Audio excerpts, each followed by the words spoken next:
Hello hi കൂട്ടുകാരെ, 2 ദിവസം മുന്നേ ഉള്ള വീഡിയോ ആണിത് കേട്ടോ. അപ്പോൾ ചേട്ടൻ സാമ്പാറിനുള്ള മലക്കറികൾ ഇങ്ങനെ അരിഞ്ഞുകൊണ്ടിരിക്കുകയാണ്. ഇവിടെ മിക്കവാറും ഇപ്പോൾ സാമ്പാറും തീയലും അങ്ങനെ മുന്നോട്ട് പോകുന്നു കേട്ടോ. കാര്യം എന്തെന്ന് വെച്ചാൽ മീൻ കിട്ടാറില്ല. ഇപ്പം ഞാൻ മീൻ കൂട്ടാറുമില്ല. മോള് മുറ്റം തൂക്കാൻ പോയി. പിന്നെ അവിടെ നമ്മൾ ആക്രിക്കാരുണ്ടല്ലോ, ആക്രിക്കാരൻ വന്നപ്പോൾ മേളിൽ ഒരുപാട് ഐറ്റങ്ങൾ കിടപ്പുണ്ടായിരുന്നു കേട്ടോ, ആക്രി കൊടുക്കാനായിട്ട്. അതിൻ്റെ ഇടയ്ക്ക് ഞാൻ വന്ന് പിന്നെ നമ്മൾ എണ്ണയൊക്കെ ഒഴിച്ച് കടുകൊക്കെ ഇട്ടിട്ട് നമ്മൾ സാമ്പാറങ്ങ് ഉണ്ടാക്കാമെന്ന് വിചാരിച്ചു. പക്ഷേ ഇതിൻ്റെ ഇടയ്ക്ക് അബദ്ധം പറ്റി, അത് ഞാൻ പറയാം. അങ്ങനെ ഇതൊക്കെ ചെയ്യും. അപ്പം വീഡിയോ കാണുന്ന കൂട്ടുകാർ ഫുള്ള് കണ്ട് സപ്പോർട്ട് ചെയ്യണേ. ഒരാൾ പിന്നെ കാലും കൈയും കഴുകിയിട്ടൊന്ന് കാറ്റ് കൊള്ളുവാണ്. കാരണം മുറ്റം തൂത്ത് കഴിഞ്ഞാൽ ഭയങ്കര ചൂടല്ലേ ഇപ്പം. പിന്നെ ഞങ്ങൾ രണ്ടുപേരും കുറച്ച് നേരം ഇങ്ങനെ കളിയൊക്കെ നടത്തിക്കൊണ്ടിരുന്നപ്പോൾ ഞാൻ ദേഹം കുഴഞ്ഞ് വീണ് കേട്ടോ.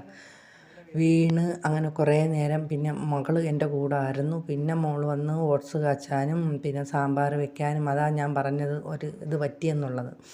ഓട്സ് കാച്ചാനും, ഓട്സ് രാവിലെ കുടിക്കും. അത് കഴിഞ്ഞ് പിന്നെ 11 മണിയാകുമ്പോഴേ കാപ്പി കഴിക്കത്തുള്ളൂ കേട്ടോ. കാരണം മരുന്ന് കഴിക്കും മുമ്പ് ഇപ്പം അങ്ങനെയൊക്കെയുള്ള ചിട്ടകളൊക്കെ തുടങ്ങി. അല്ലെങ്കിൽ പിന്നെ നമ്മൾ വീണ് പോവും. അപ്പോൾ അതാ ഞാൻ പറഞ്ഞില്ലേ, മേളെ ആക്രി പറക്ക് നടക്കുന്നുണ്ട്.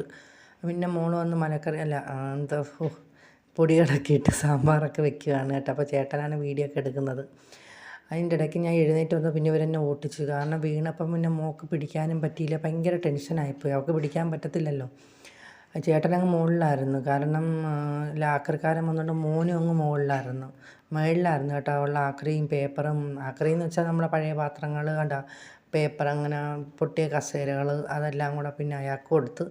അപ്പം മോള് പിന്നെ ഓട്സ് കാച്ചി തരാൻ പെട്ടെന്ന് ഗുളി കഴിച്ചിട്ട് കിടക്കാൻ പറഞ്ഞു. അങ്ങനെ ഞാൻ ഇത് മോൻ എടുത്തു തന്ന വീഡിയോ കേട്ടോ. ആക്രി അയാളെല്ലാം പറക്കൊണ്ട് പോകുന്നത്. എന്നിട്ടും കുറേ ഉണ്ട്. അപ്പോൾ ഞാൻ പറഞ്ഞെങ്കിൽ നമുക്ക് തൂത്തിടാമെന്ന് ചേട്ടൻ വഴക്ക് പറഞ്ഞു. ഇത്തിരി കൂടെ ഒന്ന് ആവത് വന്നിട്ട് തൂത്താൽ മതി. ഇതെല്ലാം വാരി കൊടുത്തു കേട്ടോ. അതുകൊണ്ട് അതെല്ലാം ഇങ്ങനെ ഒതുക്കി വെച്ച് തന്നെ അയാൾ എടുക്കാൻ വേണ്ടി എല്ലാം തട്ടിയൊക്കെ ഇട്ട് മൊത്തം വാരിയെടുത്ത്. പിന്നെ മോൻ ജസ്റ്റൊന്ന് തൂത്തിട്ട് ഇനി ഒന്നുകൂടെ കയറിയൊന്ന് വൃത്തിയാക്കണം. അത്രക്കുള്ള ആരോഗ്യമൊന്നും ആയില്ല കേട്ടോ. ഇപ്പോൾ എല്ലാം മരുന്ന് കഴിക്കുന്നതുകൊണ്ട് ഇപ്പോഴും വീഴുന്നില്ലെന്നല്ല, ഇടയ്ക്കിടയ്ക്ക് എനിക്ക് തലകറക്കം വരുമ്പോൾ എനിക്ക് അറിയാൻ പറ്റുന്നുണ്ട്. മറ്റേതൊക്കെ അങ്ങനെ അല്ലല്ലോ, നിൽക്കുന്ന നിപ്പിലങ്ങ് പടാന്ന് പറഞ്ഞൊരു വീഴലങ്ങ് വീഴും. അയ്യോ, അതാർക്കും വരുത്തരുതേ ദൈവമേ എന്നുള്ള പ്രാർത്ഥനയേ ഉള്ളൂ. കാര്യമെന്ന് വെച്ചാൽ എവിടെ ഇടിക്കുന്നതെന്ന് അറിയാൻ വയ്യ. ചിലപ്പോൾ ആണെങ്കിൽ എൻ്റെ കൈയൊക്കെ ഭയങ്കര വേദന, അങ്ങനെയൊക്കെയുള്ള പ്രശ്നങ്ങളൊക്കെ ഉണ്ട് കേട്ടോ. അപ്പോൾ വലിയ ഇസ്തിരിപ്പെട്ടി ഉണ്ടല്ലോ പണ്ടത്തെ കരിയുടെ, അത് കൊടുത്തില്ല കേട്ടോ. അതൊക്കെ ഒന്ന് ക്ലീൻ ചെയ്ത് അവൻ ഫോട്ടോ ഒക്കെ എടുത്ത് മാറ്റി വെക്കുവാണ്. ഇതിങ്ങനെ ഇപ്പോൾ എങ്ങും കാണാറില്ലല്ലോ, നമ്മളിവിടെ ഉണ്ട് കേട്ടോ. അങ്ങനെ മേളിൽ കവറി ഇട്ട് വെച്ചിരുന്നതാണ്. പിന്നെ ഈ ക്യാരം ബോർഡ് പൊട്ടി. അങ്ങനെ അതിനെ ശരിയാക്കാൻ പറ്റുമെന്ന് അറിയാൻ വയ്യ. അതിനെ എടുത്ത് വെച്ച് അത് കൊടുക്കാനായിട്ട് എടുത്ത് വെച്ചു. പക്ഷേ അയാളത് എടുക്കത്തില്ല. കാരണം തടിയല്ലേ ഇത്. പിന്നെ പഴയ ഫാനും അങ്ങനെയുള്ള എല്ലാ ആക്രിക്കാരനും പറക്കി കൊടുത്ത് മേള് മൊത്തവും ഒതുക്കി. പിന്നെ എന്തൊക്കെയുണ്ട് വിശേഷങ്ങൾ, നിങ്ങളുടെ വീഡിയോ ഒക്കെ ഞാൻ കാണാറുണ്ട് കേട്ടോ. പക്ഷേ കമൻറ്റ് ഇടാനും പറ്റുന്നില്ല. പിന്നെ നമ്മളെ പഴയ TV അത് പൊട്ടിപ്പോയി. അപ്പോൾ ഞാൻ പറഞ്ഞില്ലേ, ഓട്സ് കുടിക്കാൻ തുടങ്ങി. ഇത് കഴിഞ്ഞിട്ട് വേണം നമ്മളെ ഗുളികകൾ കഴിക്കാൻ. ഞാൻ പിന്നെ കിടന്നിട്ടൊക്കെ വന്ന് ഞാൻ പറഞ്ഞു മോളെ കുളിക്കാമെന്ന് പറഞ്ഞു. പക്ഷേ മോള് അടുത്തുണ്ടെങ്കിൽ എനിക്ക് കുളിക്കാൻ പറ്റും, ഒറ്റയ്ക്ക് പറ്റത്തില്ല കേട്ടോ. അപ്പോൾ മോൾക്ക് പിന്നെ അവിടെ ദോശ ഇടലും പാത്രം കഴുകലും കുറച്ച് ജോലിയൊക്കെ ഉണ്ടായിരുന്നു. അപ്പോൾ അവൾ പറഞ്ഞു ഞാൻ വന്നിട്ട് കുളിക്കാൻ കയറിയാൽ മതി എന്ന് പറഞ്ഞു. അല്ല, ഒറ്റയ്ക്ക് ഭയങ്കര ബുദ്ധിമുട്ടാട്ടോ. പിന്നെ ഞാൻ അതിൻ്റെ ഇടയ്ക്ക് കുളിച്ചു. പിന്നെ അവൾ ഇവിടെ എല്ലാം തൂത്തു. നമ്മൾ പിന്നെ ആഴ്ച ഒരിക്കൽ ഇപ്പോൾ തുടയ്ക്കുന്നത് കേട്ടോ. എല്ലാ ദിവസവും തുടയ്ക്കുന്നില്ല, കാരണം കുഞ്ഞ് തന്നെ ചെയ്യണ്ടേ. എന്നെക്കൊണ്ട് ചെയ്യാൻ ഒത്തിരി സമയം നിൽക്കാൻ പറ്റത്തില്ല കേട്ടോ. ഗുളി കഴിക്കുന്നതുകൊണ്ടാണോ അസുഖം കൊണ്ടാണോ എന്നറിയത്തില്ല. ചേട്ടൻ വന്ന് നോക്കുമോ ഞാനിവിടെ എന്താ ചെയ്യുന്നതെന്ന്. ഇങ്ങനെ 2 പേര് പുറക്കെ കിടക്കുക, എൻ്റെ മകളും എൻ്റെ ചേട്ടനും. അപ്പോൾ അയല ഉണ്ടായിരുന്നു, അയല പൊരിച്ച് സാമ്പാറും അത്രയൊക്കെ തന്നെ ഉള്ളൂ കേട്ടോ കറികൾ. അങ്ങനെ മകൾ പിന്നെ തുടയ്ക്കാനായിട്ട് പോയി.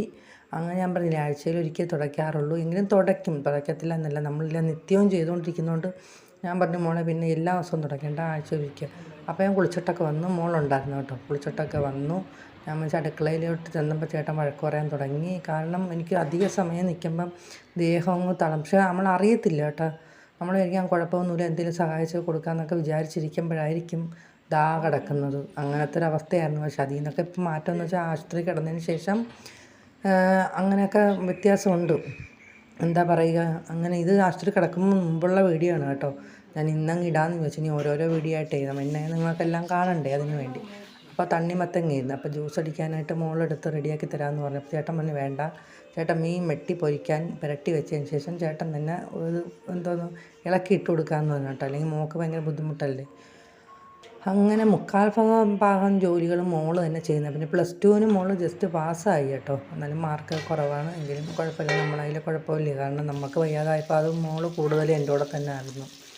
അപ്പോൾ അതുകൊണ്ട് മോളെ തെറ്റ് പറഞ്ഞിട്ട് കാര്യമില്ല. അതൊക്കെ അങ്ങ് പോവും. പിന്നെ ഇനി നല്ലോണം പഠിച്ചാൽ മതിയല്ലോ. അവൾ പിന്നെ അതിൻ്റെ ക്ലാസ്സിനൊക്കെ പോകുന്നുണ്ട്. ഇപ്പോൾ ക്ലാസ്സിന് പോകാനൊക്കെ തുടങ്ങി. അങ്ങനെ എനിക്ക് ജ്യൂസൊക്കെ അടിച്ച് വന്നു. ഇനി അത് കുടിക്കണം. ഗുളിക കഴിച്ചിട്ടാണ് പിന്നെ മീൻ കൂട്ടത്തോണ്ട് പിന്നെ വലിയ പാടാട്ടോ ചോറ്. പിന്നെ ഞാൻ മിക്കവാറും വേറെ എന്തെങ്കിലുമൊക്കെ കഴിക്കുന്നത്. അങ്ങനെ ഞങ്ങൾ 3 പേരും കൂടെ ജ്യൂസൊക്കെ കുടിച്ചു.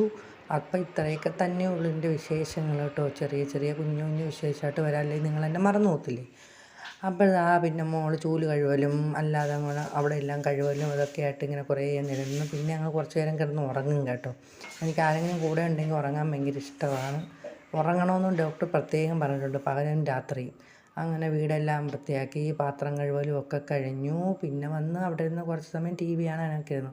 അപ്പോൾ ഇത്രയൊക്കെ തന്നെയുള്ളൂ. Okay, by.